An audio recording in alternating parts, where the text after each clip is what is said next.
So yun mga ka-bravest dreamers, nandito na tayo sa Chronicles of Georgia. From Liberty Square, Tbilisi. So mga 30 minutes lang yung biyahe by car papunta dito sa Chronicles of Georgia.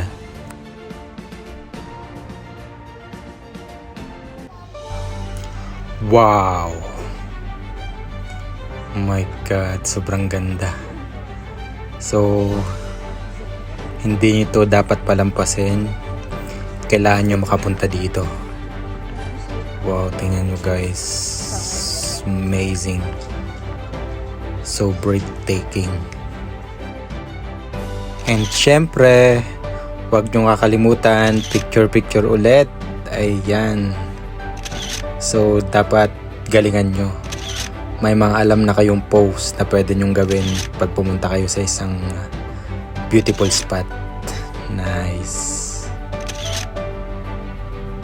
So yun mga ka-bravest dreamers, hanggang dito na lang ang aking vlog. Tatapusin ko na to. See you in my next vlog. Bye!